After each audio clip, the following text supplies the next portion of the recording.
खबरों के निष्पक्ष विश्लेषण के लिए सब्सक्राइब करें Jantantra TV and press the bell icon. Never miss any update. और दो खास मेहमान हमारे साथ इस मामले पर जानकारी के लिए बातचीत करने के लिए जुड़ गए हैं। चलिए सबसे पहले आपका परिचय करा देती हूँ। हमारे साथ बीडी कल्ला, ऊर्जा एवं जलदाय मंत्री, राजस्थान से जुड़ गए हैं। सर बहुत बहुत स्वागत है आपका जनतंत्र टीवी पर। और व्यावसायिक शिक्षा मंत्री हमारे साथ कपिल देव अग्रवाल, उत्तर प्रदेश से जुड़ गए हैं। कपिल जी बहुत बहुत स्वागत है आपका जनतंत्र टीवी पर। आपका धन्यवाद जी। कपिल जी सबसे पहला सवाल आपसे ही है, क्योंकि जिस तरह से देखा जाए लगातार उत्तर प्रदेश की बात करें, मामले बढ़ते जा रहे हैं और अभी आंकड़ा 1510 पहुंच गया है। टेस्टिंग को लेकर भी लगातार यही निर्देश दिए जा रहे हैं कि ज्यादा से ज्यादा संख्या में स्क्रीनिंग हो, टेस्टिंग भी की जो गति है उसको भी बढ़ाया जाए। तो क्या कुछ कदम इसको देखते हुए उठाए जा रहे हैं? हिंदुस्तान पूरी दुनिया देख रही है जी कि माननीय प्रधानमंत्री के साथ साथ माननीय मुख्यमंत्री उत्तर प्रदेश जो भी आदित्यनाथ जी जितनी मॉनिटरिंग इस काम के लिए लगातार कर रहे हैं जी। और मैं 24 घंटे ही कहूंगा, 18 घंटे काम करते हो, 2 घंटे में लगातार हर चीज के ऊपर बारीकी से समीक्षा अपनी 11 अधिकारियों की टीम जो अलग अलग विभागों की उन्होंने बनाई है। तो यानी डॉक्टर्स अधिकारी से लेकर के बिल्कुल नीचे तक, बॉटम तक किस किस प्रकार की सुविधाएं लोगों को हो रही है, डॉक्टर कैसे अपना काम कर रहे हैं, हॉट स्पॉट कितने हैं, कितने लोग संक्रमित हो रहे हैं, कितने लोग बच रहे हैं, कितना इलाज हो रहा है, यानी हर चीज की मॉनिटरिंग लगातार हमारे मुख्यमंत्री करते हैं। और मुझको लगता है कि हमको इसको उत्तर प्रदेश के आधार पे नहीं देखना चाहिए, प्रदेश के आधार पर नहीं देखना चाहिए, जनसंख्या के आधार पर अगर आप देखें, हिंदुस्तान का सबसे बड़ा प्रदेश है, 23 करोड़ की जनसंख्या है और 23 करोड़ की जनसंख्या अन्य प्रदेशों की तुलना में अगर संख्यात्मक दृष्टि से आप उसकी समीक्षा करेंगी तो निश्चित रूप से आप पाएंगी कि उत्तर प्रदेश बहुत अच्छी स्थिति में है। और हमारे मुख्यमंत्री के निर्देश में उत्तर प्रदेश के अंदर बहुत तेजी से कोरोना के फैलाव पर नियंत्रण किया गया। मैं उनका धन्यवाद करता हूँ। बिल्कुल जी, बिल्कुल। बीडी कल्ला जी के पास जाऊंगी। बीडी कल्ला जी, जिस तरह से देखा जाए अगर हम राजस्थान की बात करें तो आंकड़ा 2000 तक पहुंच गया है। सेम कुछ दिन पहले की अगर हम बात करें, मुख्यमंत्री जी की तरफ से ये कहा गया था, स्वास्थ्य विभाग की तरफ से ये कहा गया था कि जो वहां पर टेस्टिंग किट है उसको लेकर तमाम तरह की शिकायत भी की गई थी, और जिससे कहीं ना कहीं जो अगर हम टेस्टिंग को लेकर गति की बात करें उसमें कहीं ना कहीं रुकावट आ रही थी। तो उसको लेकर अब सरकार की तरफ से क्या कुछ चीजें सामने रखी गई हैं और क्या कुछ चीजें वहां पर की जा रही हैं कि ज्यादा से ज्यादा टेस्टिंग हो सके लोगों की राजस्थान में? राजस्थान के जो आंकड़े आपने देखे हैं उसमें काफी कुछ तो लोग ईरान से आए थे, उनको जैसलमेर में क्वारंटाइन वगैरह में रखा था। जोधपुर में भी ऐसे ही कई केसेज आए थे, उससे पहले जयपुर में भी आए थे। तो वो आंकड़े भी इसमें सम्मिलित हैं, यानी केवल राजस्थान के नहीं है बल्कि पूरे अलग अलग देशों से जो लोग आए थे और उनको यहाँ पर इलाज के लिए रखा था वो सब सम्मिलित है। जी जी जी। जहाँ तक टेस्ट का सवाल है, राजस्थान में हमारे मेडिकल कॉलेजेस हैं, संभागीय मुख्यालयों पर वहाँ पर टेस्टिंग की सुविधा है। और हमारे माननीय मुख्यमंत्री जी ने भी निर्णय लिया है कि तमाम जिलों के हेडक्वार्टर के ऊपर टेस्टिंग की सुविधा वो जल्दी से जल्दी उपलब्ध करवा देंगे। टेस्टिंग किट्स जो आए गए थे उनको अभी केंद्रीय टीम को हमने बताया उनके रिजल्ट्स प्रॉपर नहीं थे, तो उनके टेस्टिंग बंद कर दिए गए हैं। बहुत शीघ्र भारत सरकार के हम संपर्क में हैं, अन्य जो आईसीएमआर के संपर्क में हैं।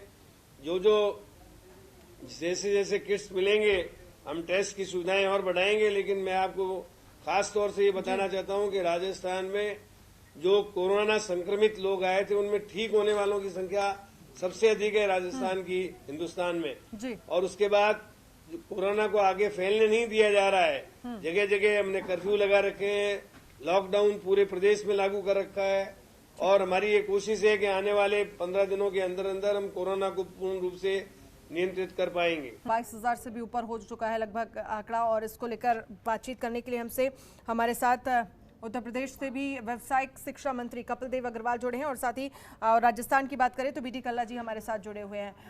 सबसे पहले कपिल देव आपके पास आऊंगी। कपिल देव जी, जिस तरह से देखा जाए शिक्षा को लेकर भी अगर हम बात करें, ऑनलाइन क्लासेस को लेकर भी कुछ प्रावधान किया जा रहा है कि क्योंकि जिस तरह से देखा जाए पूरे देश लॉकडाउन है, उत्तर प्रदेश में भी लॉकडाउन है और तमाम ऐसी जगह हैं जिनको हॉटस्पॉट भी बनाया गया है जहां पर कोरोना पॉजिटिव मरीजों की संख्या ज़्यादा है, तो उसको लेकर क्या कुछ सरकार की तरफ से कदम उठाए जा रहे हैं? किस तरह से ऑनलाइन क्लासेस चल रही हैं और बच्चों को सिलेबस कैसे मिल पा रहा है? जो भी उनसे जुड़े चीज़ें हैं, उनकी क्लासेस से जुड़ी जो भी सामग्री है, उसको लेकर क्या कुछ व्यवस्था की जा रही है? कि माननीय प्रधानमंत्री भी और माननीय मुख्यमंत्री भी बच्चों की शिक्षा को लेकर के बहुत चिंतित थे, क्योंकि 1 महीने से अधिक समय हो गया है और आगे भी लगातार अभी 3 तारीख तक लॉकडाउन है और आगे की व्यवस्था माननीय प्रधानमंत्री तय करेंगे। लेकिन ऑनलाइन बच्चों की क्लासेस चले तो जो 6th, 7th, 8th, 9th और 11th उनके सब बच्चों को प्रमोट कर दिया गया है, उनकी क्लासेस शुरू हुई है। इसके अलावा 11th और 12th के जो 10th और 12th उनके एग्जाम हो गए हैं, कुछ एग्जाम बचे हैं और उसके अलावा जितनी व्यवसाय शिक्षा है, जैसे मेरा विभाग है व्यवसाय शिक्षा एवं कौशल विकास, अभी आपसे बातचीत करने से पहले मैंने अभी उत्तर प्रदेश के सारे अपने जेडी से और प्रिंसिपल से जिनकी संख्या लगभग 350 है, उन सब से ऑनलाइन अभी हमने बातचीत की है और सबकी समीक्षा की है। सबकी ऑनलाइन क्लासेस चल रही है। 5.5 लाख स्टूडेंट हमारे ऑनलाइन ट्रेनिंग ले रहे हैं, प्रशिक्षण ले रहे हैं, पढ़ाई चल रही है उनकी और लगातार ये काम पिछले 15 दिन से चल रहा है। माननीय मुख्यमंत्री के निर्देश पर बच्चों का समय खराब ना हो, उनकी पढ़ाई लगातार चलती रहे। प्रैक्टिकल नहीं हो पाएगा, लेकिन जो उनका थ्योरेटिकल पढ़ाई है वो लगातार चलती रही, ये हमारा प्रयास है। इसके अलावा जो हमारे अन्य विभाग है, माननीय मुख्यमंत्री के निर्देश पर सभी विभागों के माननीय मंत्रीगण, अधिकारीगण, उन सबको लगातार ऑनलाइन प्रशिक्षण देने का यानी शिक्षा देने का, शिक्षण देने का काम चल रहा है और बच्चों का अहित ना हो, उनका नुकसान ना हो, उनका जो समय है ये खराब ना हो, इसके लिए लगातार मुख्यमंत्री उसकी चिंता करें। ठीक है कपिल देव जी, ये तो शिक्षा की बात हो गई, इसको लेकर लगातार उपाय किए जा रहे हैं कि जो भी बच्चे हैं उनको ऑनलाइन क्लासेस दी जाए, क्योंकि आगे भी हो सकता है, क्योंकि अभी तो फिलहाल स्थितियां इस तरह की हैं कि लॉकडाउन 3 मई तक है ही, तब तक जो बच्चे घर में हैं उनको क्लासेस मुहैया हो पाएँ, इसको लेकर तमाम तरह के उपाय किए जा रहे हैं। लेकिन इन सब के बीच सवाल ये भी है कि जो तमाम गरीब तबका है, जो मजदूर वर्ग है, उसके पास अभी रोजगार नहीं है, काम नहीं है, तो उसके सामने रोजी रोटी का संकट है। तमाम ऐसी तस्वीरें भी हमने आते हुए देखी हैं उत्तर प्रदेश से ही, जहां पर लाइन में तो लगे हैं लोग, लेकिन सोशल डिस्टेंसिंग का ख्याल नहीं है। खाना तो उनको बांटा जा रहा है, लेकिन जो सबसे बड़ी चीज है वो मिसिंग है, सामाजिक दूरी को लगातार फोकस किया जा रहा है। देखिए मैडम अन्ना जी, इसको हमको 2 पक्षों में देखना चाहिए। जब हमारे प्रधानमंत्री ने हाथ जोड़ करके बहुत विनम्रता पूर्वक, बहुत सहजता पूर्वक और देश के सामने संकट का सारा विषय रखते हुए जब लोगों से निवेदन किया कि आपको घर के अंदर ही रहना है, सोशल डिस्टेंस का पालन करना है, तो स्वाभाविक है हम सबको उसका पालन करना चाहिए। और प्रधानमंत्री जी को रुचि इस पूरे देश के अंदर लॉकडाउन करने में नहीं है, लेकिन जब देश के सामने संकट आया, पूरी दुनिया के सामने संकट आया, तो प्रधानमंत्री जी के इस प्रयास को मैं सैल्यूट करूंगा और मैं ही नहीं पूरा देश सैल्यूट कर रहा है कि उन्होंने इतने बड़े देश में जहां 130 करोड़ की जनसंख्या है, इस कोरोना वायरस को बहुत हद तक नियंत्रण करने का काम किया। और दूसरा पक्ष ये है कि जो देश भर के उद्योगपति हैं, व्यापारी हैं, उद्यमी हैं, समाज के लोग हैं और जो बहुत निम्न एक तरीके इस तरह के लोग भी हैं, जो साधारण परिवार के लोग हैं, वे भी बिल्कुल हृदय की गहराइयों से निर्धन लोगों की मदद करें। मैं उनको भी प्रणाम करूंगा कि सब लोग उनका भोजन, राशन, खाद्य सामग्री, सूखी सामग्री यथासंभव जैसा हो, यानी देश के ऊपर जब संकट आया है तो देश का प्रत्येक नागरिक, आपको ध्यान पिछली 15 अगस्त को हमारे प्रधानमंत्री ने कहा था कि देश के अंदर 2 ही जातियां बची, एक देने वाली और एक लेने वाली, तो एक बिल्कुल कैटेगरी बनकर के सामने आ गई। देश के सामने स्थिति जब आई है तो प्रधानमंत्री जी के निर्देश पर यानी प्रदेश के द्वारा भी और केंद्र के द्वारा भी जो श्रमिक है, मजदूर है, रेड़े वाले, ठेले वाले, खोमचे वाले, फल वाले, सब्जी वाले मजदूर, दैनिक दिहाड़ी वाले मजदूर, ऐसे सब लोगों को जिनका पंजीकरण था उनको भी और जिनका बाद में पंजीकरण हुआ, ऐसे सब लोगों के 1,000 रुपए सबका रजिस्ट्रेशन हो रहा है नगर पालिका में, ग्राम सभाओं के माध्यम से 1,000 रुपए तत्काल प्रभाव से उनके खाते में डाला जा रहा है। माननीय प्रधानमंत्री जी के द्वारा सबको 3 महीने गैस यानी उनके खाते में गैस का कनेक्शन का जितना पैसा होता है, यानी गैस की कीमत 1 महीने की, तो 3 महीने का 1-1 महीना करके उनके खाते पैसे डाले जा चुके हैं। 1 महीने का पैसा जा चुका है, किसान को भी उनके खाते में पैसा जा रहा है। तो यानी जिसकी भी जहां आवश्यकता है, राशन प्रत्येक व्यक्ति को मिलना, इस महीने में राशन के अतिरिक्त 5 किलो चावल प्रति यूनिट पूरे देश के अंदर बांटा गया। जी। यानी कितना बड़ा काम सरकार के द्वारा भी ठीक है। और सामाजिक संस्थाओं के द्वारा भी हो रहा है, एक पक्ष। और दूसरा पक्ष ये है कि लोगों को दिक्कतें भी बहुत है। हाँ। जिस प्रकार से नोटबंदी में देश का सहयोग आम गरीब व्यक्ति ने किया था, आम व्यक्ति ने किया था, आज भी उसी प्रकार का सहयोग आम समाज कर रहा है। परेशानी होने के बावजूद भी, पंक्ति में लगने के बाद भी लोग प्रधानमंत्री के साथ खड़े, हमारे मुख्यमंत्री के साथ खड़े। जहां तक लोकल सोशल डिस्टेंस की बात है, उसका हम सबको पालन करना चाहिए जनतंत्र के माध्यम से। ठीक है, बीडी कल्ला जी के पास मैं जाऊंगी। सर, जिस तरह से देखा जाए, सेम सवाल आपसे भी है, क्योंकि राजस्थान में भी तमाम मजदूर वर्ग है, राशन की व्यवस्था को लेकर सरकार की तरफ से क्या कुछ इंतजाम किए जा रहे हैं?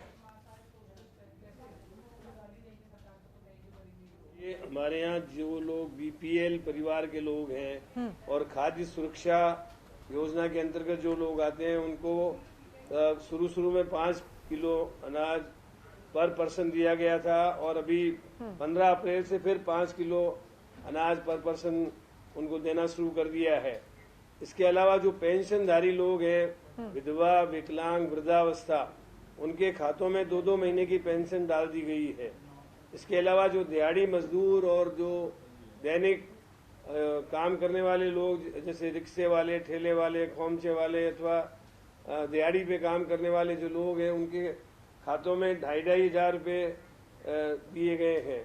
और आगे सरकार स्वयं अनाज ओपन मार्केट से खरीद करके और ऐसे लोगों को 10-10 किलो अनाज देने का प्लान कर रही है। यदि लॉकडाउन और आगे बढ़ता है तो राजस्थान में कोई भी व्यक्ति ऐसा नहीं रहेगा जो भूखा सोएगा। हम पूरी तरीके से सतर्क हैं, सचेत हैं और पूरी तरीके से राजस्थान में सब प्रकार की व्यवस्थाएं सरकार की तरफ से कर रहे हैं। कुछ स्वयंसेवी संस्थाएं आगे आकर काम कर रही हैं। उन सबको मिलाकर के राजस्थान में प्रत्येक परिवार, जो नीडी परिवार है, जिसको आवश्यकता है राशन की, उसको राशन बांटा जा रहा है। जी, चलिए बीडी कल्ला जी, बहुत बहुत शुक्रिया हमसे बातचीत करने के लिए, तमाम जानकारी भी साझा करने के लिए कि क्या कुछ उपाय आपकी सरकार की तरफ से राजस्थान में किए जा रहे हैं। और साथ ही हमारे साथ शिक्षा मंत्री कपिल देव अग्रवाल भी जुड़े थे उत्तर प्रदेश से, उनका भी बहुत बहुत शुक्रिया।